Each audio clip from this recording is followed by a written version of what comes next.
specific word, rapture.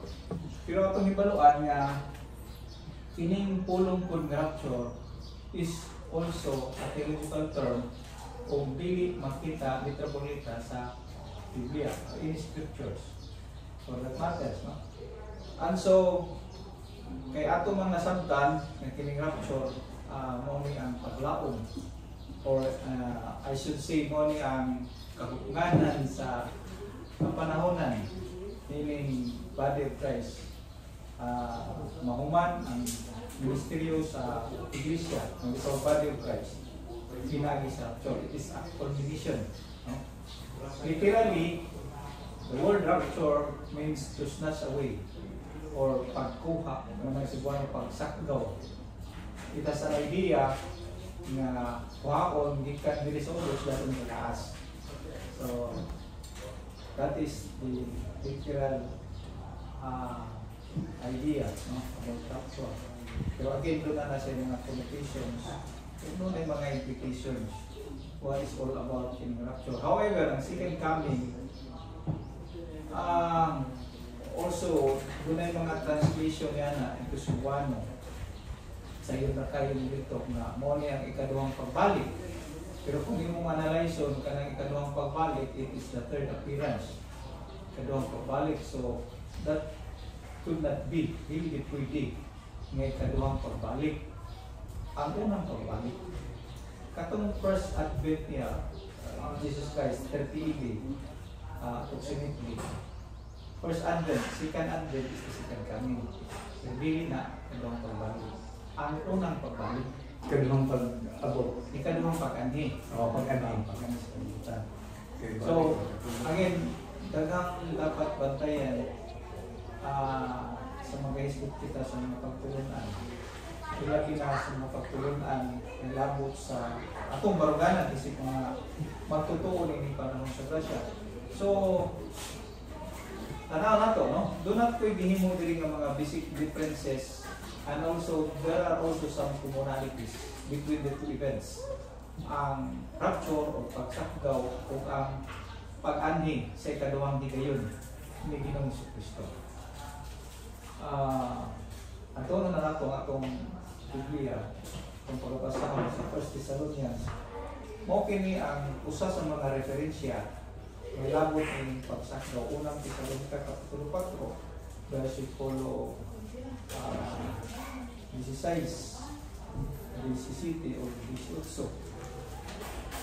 For the Lord himself shall descend from heaven with a shout, with the voice of the archangel, and with the trump of God, and the dead in Christ shall rise first. Then we which are alive and remain shall be caught up together with them in the clouds to meet the Lord in the air. And so shall we ever be with the Lord. Wherefore, comfort one another with these words. So, muna siya ang diferensya na nag-isipot na lago. Another point of reference katong nasa unang Korinto Kapitulo 15, it gives us some details on what will happen on that particular event. Again, usang kini ka panghitabo, kung kay panghitabo man, it includes maglangkog kini o mga tao, maglangkog kini o lugar, maglangkog kini o kapanahunan, o mga events. There is no events without such specific details. No? May mo lamang doon usang kapanghitabo, kung doon may silutan, panahon, doon ay katawhan involved o doon ay happenings, no? Specific circumstances. So, mamamon ang second coming, it is also an event. Disclose po o panahon, disclose po o mga katawhan, disclose po o specific na circumstansya o mga panghitabo. Here are some basic differences for us to be familiar, no? So, kung sa'y kalainan. By the way, doon ay kung mag-imong kalainan or differences, nagpasabot gina nga doon na say ito communality or kanang iting usahan nila. So, two specific event, pero doon na sila yung usahan o kung nagsama sila, pero doon na po yung nagkalahi. Unahaw na ito ang mga nagkalahi, mga pangitaw. Ang rapture o pagsakgaw o caught up, matod pa sa unang Tesalonica Kapitulo 4, versikulo 17. He will descend from heaven.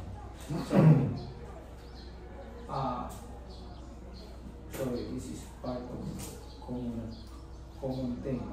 Ang una dahil, he will be at the cloud. With this with this idea na diha siya sa cloud, nasa sa cloud, it suggests nga na-stop over or muhunong siya. No? Kay anong pinpoint man din nga he will be at the cloud. But sa particular instance, diha lang siya sa kapanganuran. O ba? While dito ang point of reference na to sa second coming, katumang tuwa sa Sikaraya, Kapitulo 14. He will literally, his feet will kanang mutunog yun dito sa buntog sa Olivo, maatpang sa Jerusalem. And that is specific location. So doon ay kalainan. Si Jesus Christ during the hook up or rapture, bilang sa kapanganuran. And kita, uban sa mga binanhaw, musukat niya dito sa kapanganuran. So ang point of reference na ito, kapanganuran, while ang point of reference nila sa second coming is the Mount Olives. Dito yun si Ginoong Kristo mo tugdon o mo tugpa o tunog sa buntog sa bubog. So, naagin ito, for me, there is really a difference between these two events. Dili kita siya malalis, no? Isa ng saan pa, naagin na mo ang kalainan. Okay. Another, no? Sa caught up, mo should we say traditional point of view, mo ni kasagaran na humahuna. During this time, or kining rapture, matod pa, this will happen in time. Morning kanang imminent, no? It happens in time without any signal. Pero further studies shows otherwise, no? Pero ato lang sa nang depending sa pagkakaroon for the sake of this one. Okay, yung level 2, basin sa level 3 o sa level 4, we will come to that specific, no? Would it be an imminent return or kung saan na makailain suggested idea or mas angayan, accurate as far as the Bible is concerned pertaining to the revelations of Paul in panahon sa Galatia. So as of this time, makaimutan nga that would be an imminent, no? Return of Christ. Walay abiso, anytime that will happen, tingog ang trumpeta, and makakita kanya nila sa panganuran. Usa sa mga kalainan nini is only the believers. This is limited only to the believers.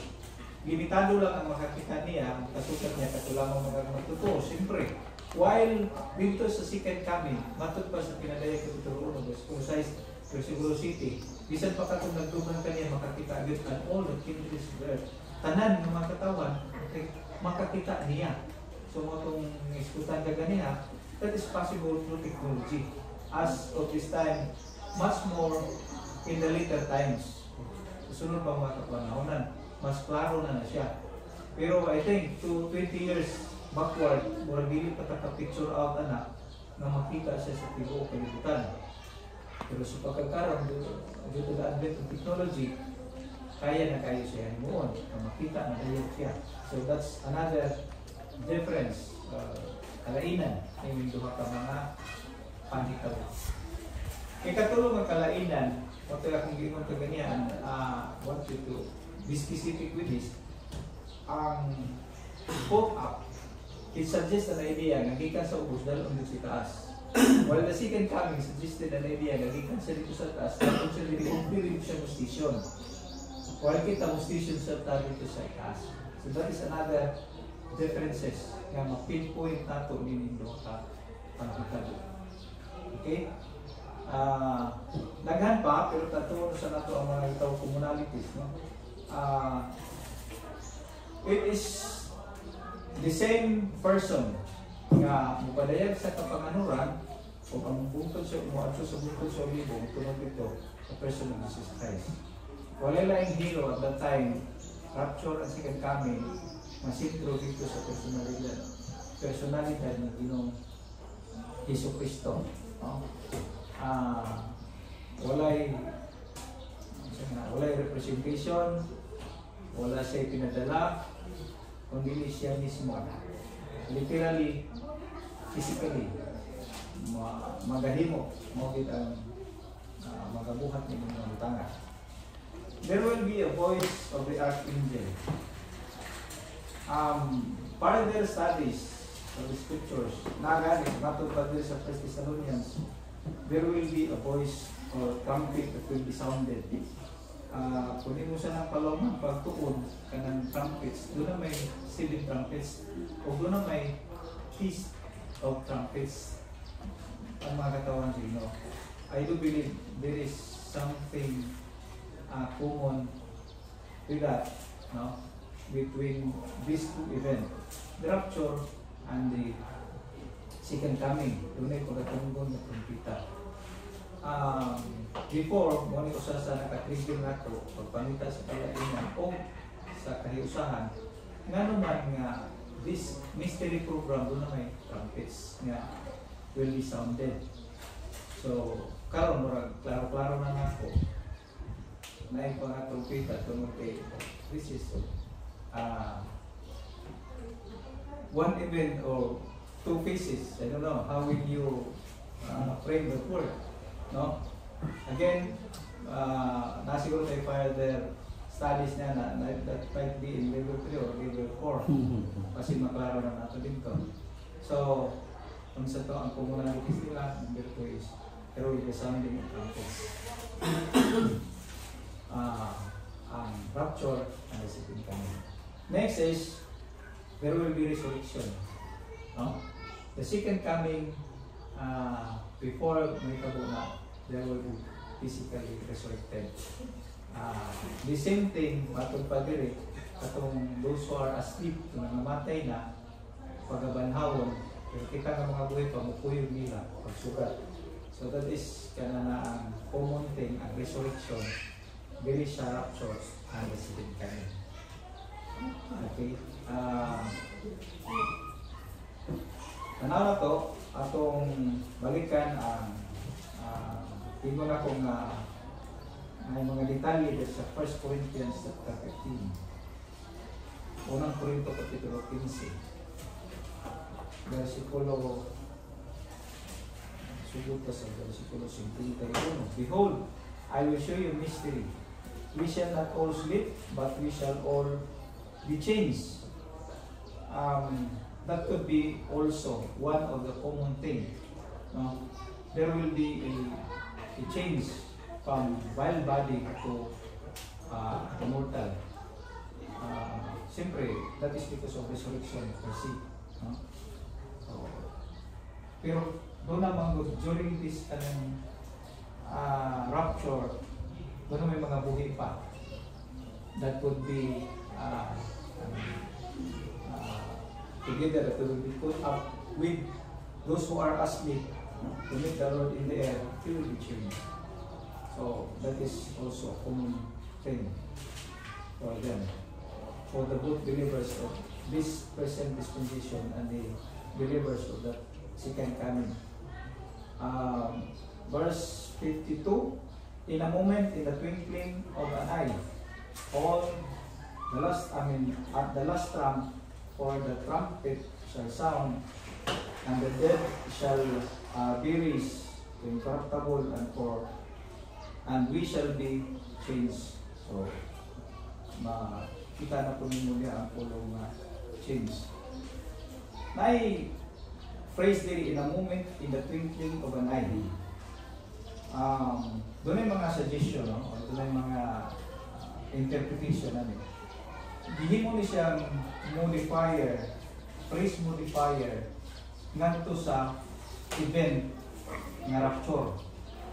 But as you can see here, moment of the twinkling of an eye, it has reference to, verse, in a moment in the twinkling of an eye, at the last trump, or the trumpet shall be sound, and the dead shall be raised. So it has something to do specifically with the raising up or with the resurrection. It has nothing to do with the event. In a moment of the twinkling of an eye, there will be fracture, more be snatched as the put up or put turn or put away can be snatched. Now, it will happen all of a sudden in a twinkling of an eye. Dili mo na in a moment, in a twinkling of an eye, is a phrase mo required to the resurrection. Now, resurrection, it won't happen for a long time.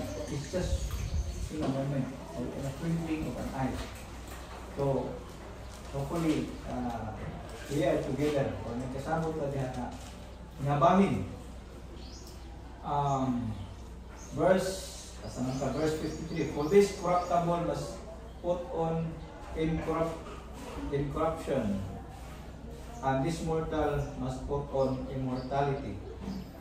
So when this corruptible shall have put on incorruption, and this mortal shall have put on immortality, then shall be brought to pass the saying that it is written, death is swallowed up in victory. And so then where is the sting of grave? Where is the victory? No, this is a quotation from the Old Testament. I think this is in Isaiah 13, verse 14. So, therefore, ang mystery or this event, which is called rapture or put up, kuna siya point of reference ito sa Old Testament. How can that be? No? Atong nagtawon nga ang mystery program revealed to Paul, pero at this specific event, diri sa Revelation ni Paul, naa siya ay point of reference dito sa Hosea and even also in Isaiah. So magkaingon ta nga naagid gihapoy kay usahan ang rapture o ang second coming. Anong naaman si Paul ang idea?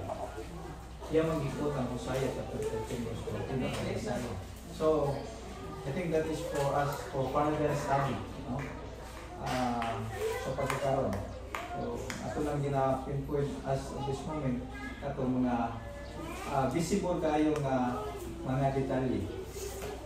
Ang duha ka pang rapture and the second coming. Verse 56, the sting of death is sin, and the strength of sin is the law. But thanks be to God, which giveth us the victory through our Lord Jesus Christ. Therefore, my beloved brethren, be steadfast and movable, always abounding in the work of the Lord. For as much as you know that your labor is not in vain in the Lord. So, with that, mga commonalities, and ganito ng mga decide na ito, ng mga kalainan, I do believe na enough na siya na hatag na itong satisfaction or confidence nga ang body of Christ has its own way of coordination or communicating, and the same thing with the kingdom program. No? Doon ay kalainan, pinagmakapangitabo, at the same time, doon ay kahiusahan. So, nanginawad ko nga ma-establish atong panguna-una o ma-pastan nato ngadto sa mga tao sa atong palibot ng mga totoo. Ang tulas mga kabatanon ang mga detalye ni Linggo kapangitabo. I think I am done with this and ato ta sa mga pangutanan ng mga pangutanan. Wala na Pastor, bugang sa pariho o kalainan sa resurrection sa Revelation 20. Kung atong Revelation 20? Kaya nga ay nabanhaw rin na ako'y nagbanhaw naka-experience siya after sa 1,000 years na first resurrection. Pero sa wala ang first resurrection, Nakikita mo rin sa 20 verse 4. I saw thrones and they sat upon them, and judgment was given unto them. And I saw the souls of them that were beheaded, tapos sa tribulation, for the witness of Jesus and for the word of God, which had not worshipped the beast, neither his image, neither had received his mark upon their foreheads at pagipamatay na sila. And they live, sa tapas sa second coming ni sa Revelation 19. And they live and reign with Christ 1,000 years. Pagkumala na, niya po'y, but the rest of the dead live not again until the 1,000 years were finished. This is the first resurrection. Sa ito pa, the first resurrection after sa 1,000 years. After sa 1,000 years. Yes, bulahan ang maka-experience siya aning first resurrection. Pero na ay resurrection after sa tribulation period. Nga gipamutlan ulo. Kato na mga kaning last phrase sa verse 4, it's tribulation sense. Kay di abi na ko sa una gamit ang first resurrection na ma-experience ka na before sa 1,000 na wala after. So 1,000. Ang kung bagay categorize na to ang resurrection kung dito una sa tanan nga wala na considered as first katong dito kang course. Oo, kasama to. Amo na gitawag sa ato iskilan sa mystery resurrection sa body of Christ. Pero there is verse 4, na the resurrection nga buhay din sila sa dili pa ang 1,000 years. So musunod sila sa millennium, di pa salig na rin na. Oo, mabuhay sila. Mabuhay sa ito pa resurrection mo gini. Pero mo na ang resurrection na gini terrestrial para sa tagayuta ni. Pero ang katong sa mundo na itong gihisgitan, ang katong para langit. Oo, celestial ito. Oo. So, tulog ka, resurrection, ano itong nakita ang sa rapture? Oo. Puros na ages to come, ha? Ang sa rapture, ato magaling nakita ang kalahi kining resurrection. Okay. Niya ay resurrection, sa dili pa ang millennium. O naay after sa millennium, na ay first resurrection na gitawag kay o di ka ka-experience yan, na second resurrection na ba, na itambog dali sa verse 15. Magkasasala o gang save. Exclusive sa mga unbelievers. So, bali, ang first resurrection after the millennium, they were unsaved because naging class of So, before the millennium, resurrection, saved. Yung resurrection for the saints, those who were beheaded during tribulation time. Ma-induce nila sa kanya life together with Christ within the kingdom. Oo. So muna ito malugan na informasyon. As far as kinila wala to ang atong understanding, kanila ng mga bersikulo. Ang kaya nung tanong, doon ay exclusive resurrection for dito sa kingdom. For them to live with the 1,000 years. However, magkapangutan na po daw, pwede ba po ma-fuse katong resurrection ng diskutan ni Pablo sa 1 Corinto 14:15 with this resurrection na ipadayag sa Madayag. Ang first resurrection nga mahitabo sa body of Christ lang. Ang katong usagay, ang mga in Christ sa verse 14 sa 1 Thessalonians 4 na ay resurrect sa rapture ng mga in Christ. Kaya na ay mga dili ang Kristo, mga unbeliever, hindi pa gina sila pwede manaw. Oo, muna siguro ang trompeta, muna yung mupukor, sa tanang members Ang katong tono sa music sa trompeta para na to sa same. Oo, para sa same. Pero ang twinkling o banay, dili dito ang rapture, ang resurrection.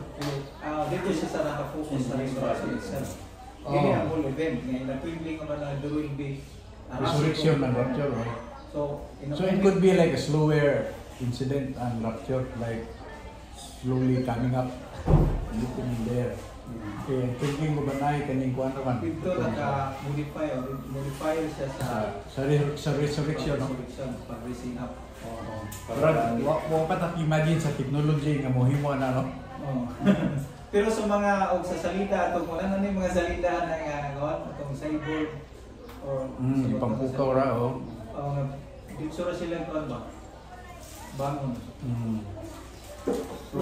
Resurrection. Kailangan mo Gog and Magog right after sa milenyo. So na pwede na patay. Nga kailangan mo Armageddon sa tribulation period. So siyempre dagang mga putlan, dagang mga matay na ay mga in Christ, kaya ang praise mga Drikanon ay ang mga in Christ. Una mga behemoth nga naaron sa kanang portion sa heaven nga itago sa Ginoo mga naog nga makigira dito sa di pasagdaan pa sa primero Kung sa mga in Christ lang mga ito nga mo kuan siya intervene siyempre intervene sakto na gidaghan sa patay. So, sila mapa, hindi naman ninyo. Millennium. After sa millennium, na resurrection. Ganun, first resurrection ang tawag dito sa Revelation. Ito, katong resurrection, di ba mo ito dito sa Revelation? Ang sa rapture, hindi man mo yung nag-first resurrection. Special deal to So, sa wag man nag-mystery.